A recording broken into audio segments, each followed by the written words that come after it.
So, what I'd like to do is introduce you to the speaker, who is Steve Broome.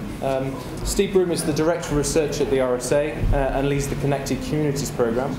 Steve has 12 years of experience of researching community regeneration and economic development. He previously worked on the London New Deal for Communities programme, where he led evaluation and strategy, community safety and community development programmes. The respondent for today's session is Anne Griffiths. Anne is currently Head of Policy at Ealing Council, so very much has a local community view, where she leads on strategic partnerships and multi-agency efficiency projects, corporate policy and innovation. So what I want to do in this session is Steve will give a 15-minute talk on the subject of whole systems approaches to communities, after which Anne will respond for 2 to 3 minutes, and then I'll open it to the floor for questions. Okay, thank you very much. Steve.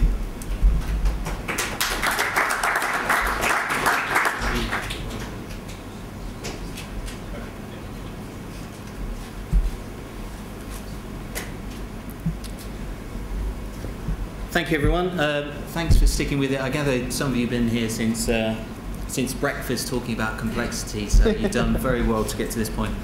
I saw a couple of people gazing into this image. There's not some kind of subliminal message in there to get you to donate to the RSA or to become a fellow or something. But you're more than welcome to do that if you'd like.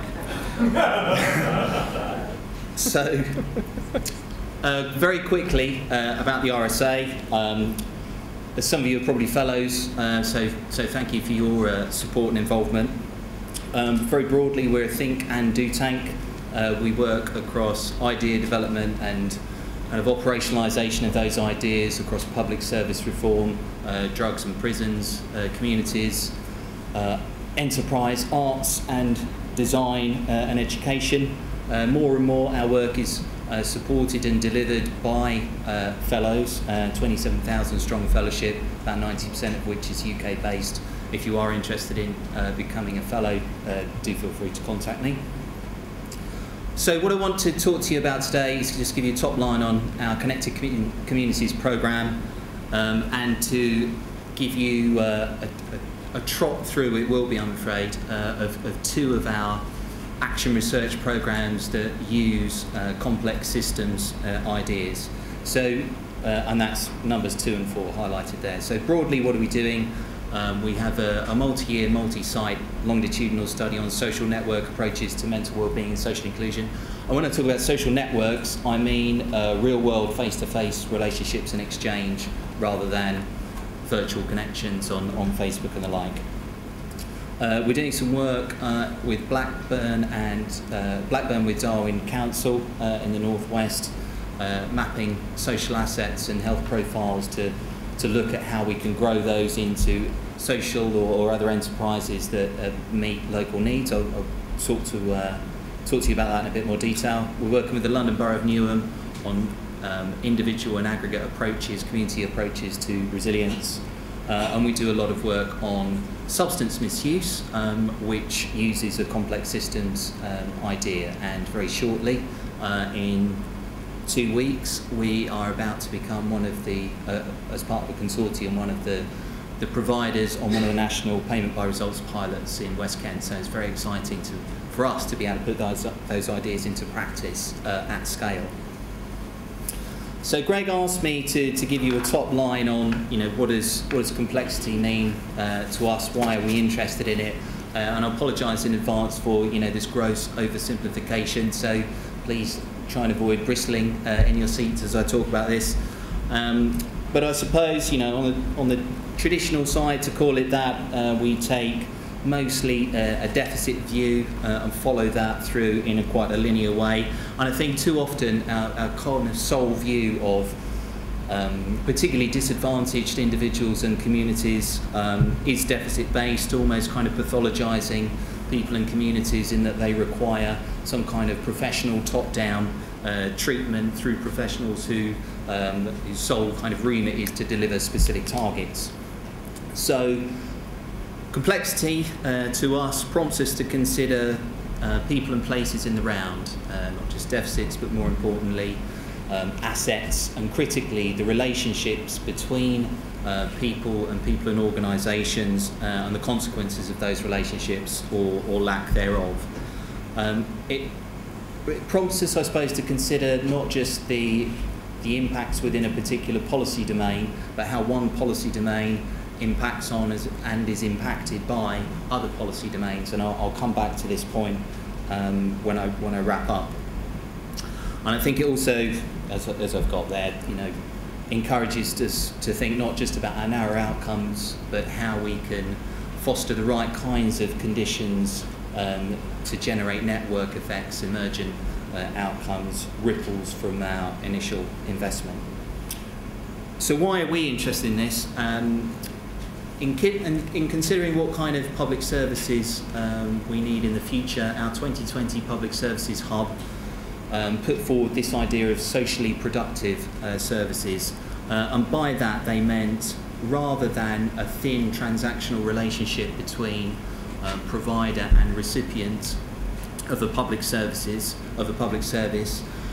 they mean services that enhance and make use of the assets and relationships in a network of services. So trying to add much more value. We know, I'm sure Paul touched on it, this morning, that a high number of attitudes, of behaviours, of emotional states cluster and spread in networks in quite specific ways. If we have some idea of the network structure, then we're much better, or we have a better chance of seeding interventions in the right places in those networks to generate these kind of network effects. So we're interested in networks from that point of view. And complexity, I suppose it encourages us to avoid idealising problems, reducing problems to the way that we would like to see them, or the way our policy development mechanisms encourage them to be seen. So we try and see them as they are, as they're described through lived experience. So the first example is going to talk about our whole person recovery approach. And these pictures that scatter the slides that are coming are some of the current and former drug users that we trained up in various research and systems techniques to develop the work, and they're now taking the work forward on the ground, in some cases to extremely good effect. I'll talk you through the journey to this project, because it's quite important to understand. I guess our work on substance misuse was rooted in our Public Services Commission on Illegal Drugs, Communities and Public Policy, that published in 2007, and said two things really, two key things for us. The drug users haven't forfeited their right to meaningful support. They need more than the average offer to fulfil their potential.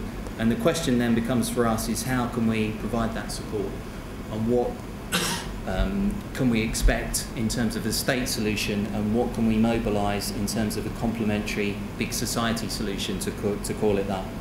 The other things that we were picking up from that Commission's piece of work was a need for much greater personalisation of drug services and much more meaningful user involvement.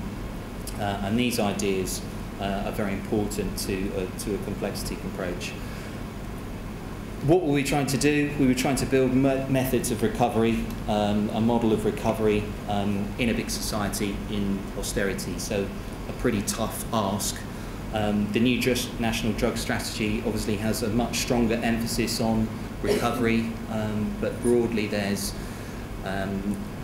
little evidence about how to operationalise and sustain recovery over the longer term. Recovery is multidimensional. It's affected by and affects a whole expanse of personal and organisational relationships. So it means something like a complex systems approach could be very helpful. So what do we do? Four parts to the research, and I'll talk about this just for a minute because I think the process is arguably more important than where we ended up in terms of the practical innovations, because the processes generated the necessary trust, relationships, capacity and momentum for a system of recovery to become self-organising and effective. So as I mentioned, we trained up a team of mainly current with some form of drug users and research techniques, and supported them through some 150, 200 interviews of other problem drug users, and this was very, it was an outcome through process. It was very capacity building. It generated relationships and momentum that weren't there before, that we needed for the latter stages of the project. And I'll just give you an idea, a quick idea of some of the findings from that work. So about 30% of people responding to the survey, problem drug users, said that all of the people that they know took drugs problematically. All of the people that they knew. So they're entirely entrenched in problem drug using networks. So we need to understand what the potential is for building more diverse networks, bridges to that group. About 4 in 5 people faced almost overwhelming barriers to getting back into work, so breaking out of a benefits trap, low confidence, stigmatisation, checkered employment history, criminal records background, meant that the journey to recovery, to an idea of a new future, was often just simply overwhelming. And there was a strong sense that people wanted to participate in civic life, to be valued as citizens, to have emotional connectivity, emotional support. So we replayed, we analysed this data with our team, and replayed it back using a systems framework, trying to tease out what the connections, the interrelationships were between different themes in the research. And this formed the basis of the systems models that I'll talk you through in a second. And we've kept the systems models in the language that they were described to us as. And this had a greater resonance in trying to land these in practice on the ground. So broadly, there's 3 parts to our user system, and I'll talk you through these, but it's important to try and avoid, and I'm sorry if the text is small, can you see that okay? Some nods, some, yeah, good. It's important to try and avoid seeing these as discrete phases in a linear journey. They are ever-present parts of a dynamic system. So we constantly heard stories of people being in recovery, self-described recovery, but feeling the draw of the hold, the addictive cycle, and experiencing the struggle to avoid slipping back into the hold at the same time. So try and avoid, when I'm talking about these, hiving them up as separate parts of the system. This is the system in detail. Don't worry, the text will get a little bigger. So the hold. So this is a kind of archetypal addictive system. You've got the escape in the middle, which was the reason people gave for using their drug of choice. And in this system, you can resolve it in 2 ways, either by using a symptomatic solution or a fundamental solution. So the symptomatic solution is the fix, it's the drug of choice.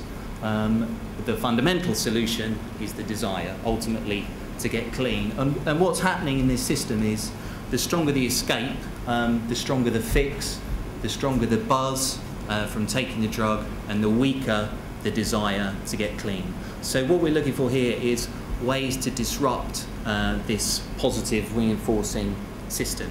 But setting it out and communicating it like this to people caught in this system opened a lot of doors for people.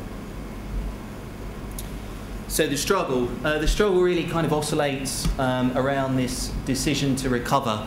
There are a number of drivers that promote a tendency to relapse, and a number of drivers that promote a tendency to recover, and it's about how we minimise the impact of the variables on the left and maximise the factors on the right. And you'll notice that family and friends and treatment, experience of treatment, appear on both sides. So often family and friends are described to us as both things that encourage and enable recovery, but also things that reinforce problematic drug or enable problematic drug use. So again, setting this out and working with people on a recovery plan that takes in this whole set of dynamics as a visualised set of relationships was really important, rather than dealing with one piece of data in isolation from another. And then finally, we've got this recovery system, which is about trying to establish a positive reinforcing loop where routines are broken, formal and informal treatment or social support is accessed, plans are made, carried out. But as this process has gone through, what often happens is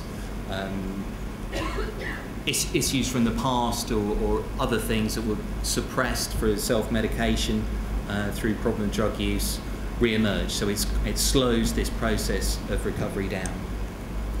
So this is a set of systems that we are now using, or in 2 weeks' time, we'll be using with people to plan their recovery plans. And it's, as I've said, based on the lived experiences described to us, abstracted to this model. But at a higher level, what can commissioners do? What can drug and alcohol action teams, broad alliances around DATs, mental health providers, work programme providers, local counsellors, etc. do?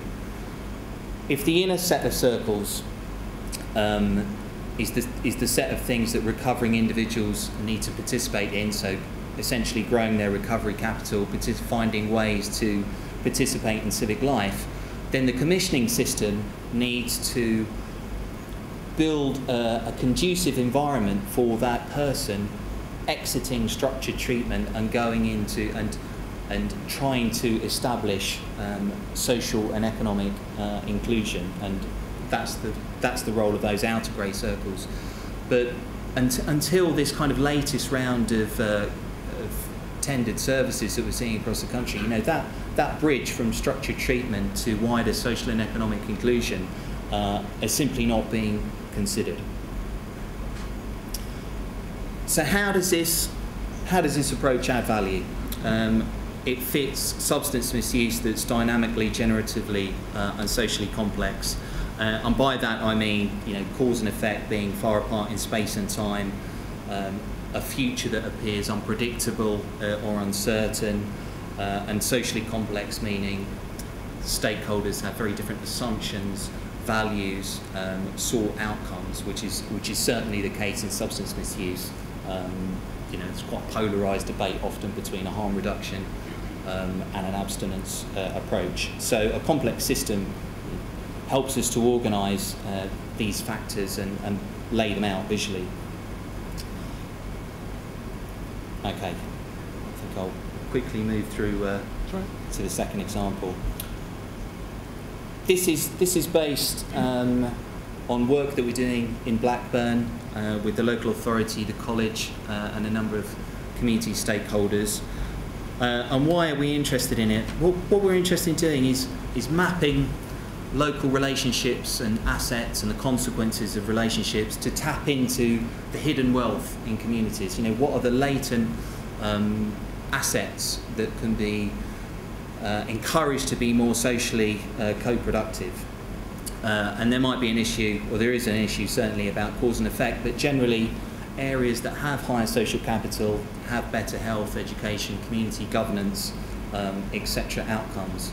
We've talked about networks having very dynamic properties in which certain behaviours cluster and spread, things like smoking, obesity, and a number of other things.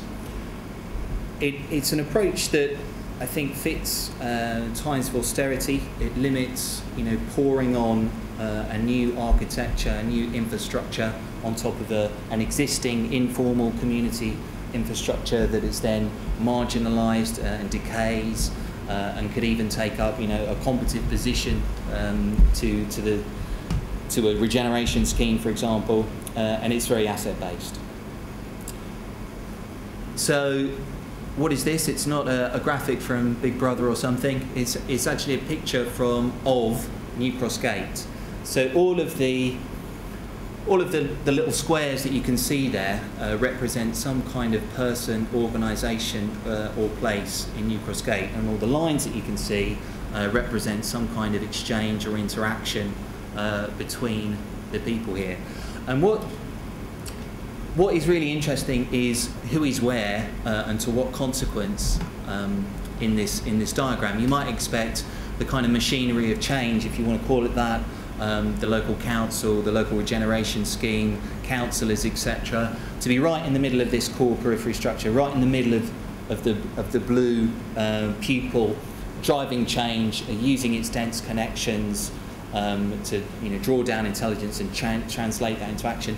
And actually, you don't get a lot of that. They exist mostly on the periphery between the kind of blue bit and the red bit.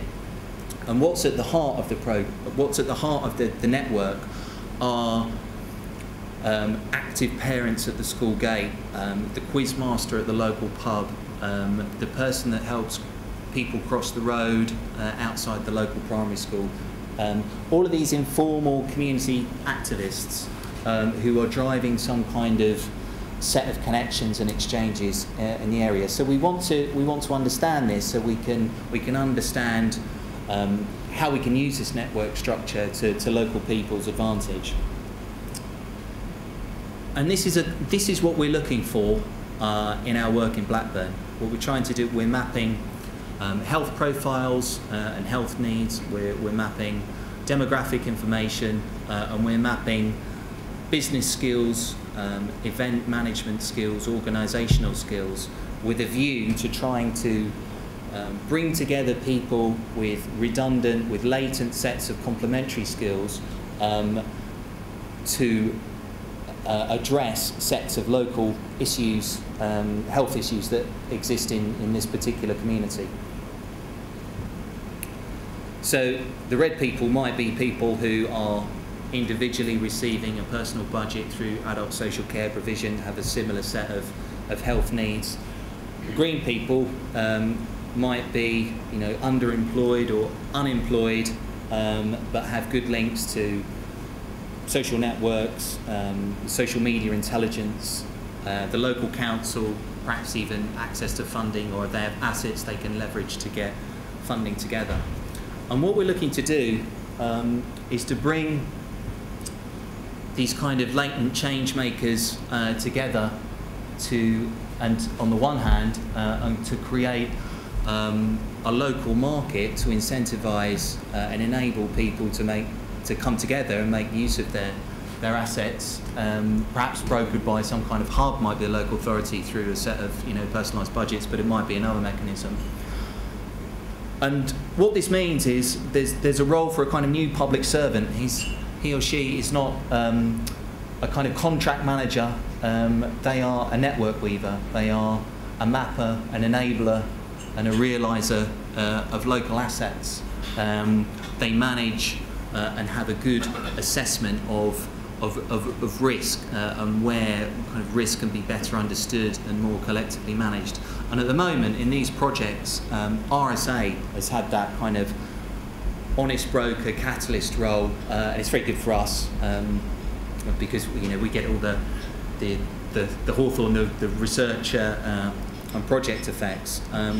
But we also come with no history, with no baggage. We can work with both sides. We can build consensus, and this is something to consider whether it's possible for this new kind of public servant to emerge with that kind of similar ease of entry into this role.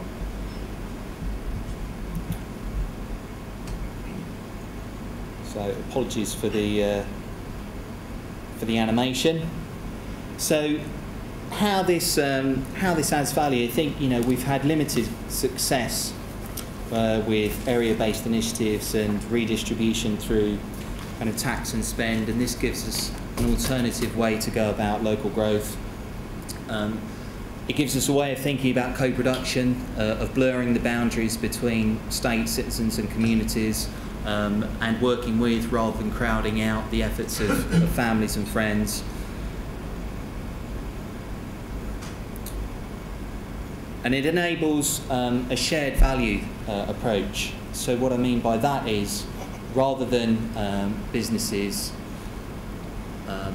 separating themselves off from what they would consider as externalities to their business model, so social problems, environmental pollution, resource degradation, those things are brought into the core business model, and so that value is created for the business and the wider community. And this kind of network systems approach might enable more of a shared value approach within our businesses. So very quickly, top line reflections. I would say that a systems approach can help us. It can help improve things, certainly, and the emphasis is on improvement rather than solving. But it does reduce the chance, I think, of making things worse, which is absolutely key in austerity and with the change across the board, the systemic change that we're seeing at the moment. I'll go back to the drugs example very quickly. We have payment by results that, if not properly constructed and managed, runs the risk of reducing innovation, of prioritising deadweight clients. We have PBR, payment by results, in a number of other related domains, in mental health, in employment, and those things have been fashioned in silo. Who's looking at how well the incentives are aligned across those PBR models? Are they aligned to support the needs of the client, or are they aligned to avoid essentially double payment? We have the introduction of health and wellbeing boards and the shift to public health England. Health and wellbeing boards are not well represented with substance misuse expertise. Public Health England thinks on a very different basis, or will think on a very different basis, on a population basis, not used to low volume, high cost, high complexity commissioning. It's a different model. We're seeing a shift in providers from NHS to the voluntary sector, deemed to be more recovery focused. But what are the consequences of that? One thing down the line might be that the training and funding for professional development through NHS secondary care provision is reduced. So it has a knock-on effect to the pipeline of future expertise in this area. So police and crime commissioners coming in, how will that affect how local police and drug and alcohol issues are policed in local areas? So this idea of transition management has to be done much more effectively, I think, than it is, and complex systems approach gives us a framework for doing that. If you change one area of the system, you change the whole system, so it needs this kind of approach. And Douglas Adams said, that well-known systems thinker, if you try and take a cat apart to see how it works, the first thing you'll end up with is a non-working cat, and we're in danger of some non-working cats, I think.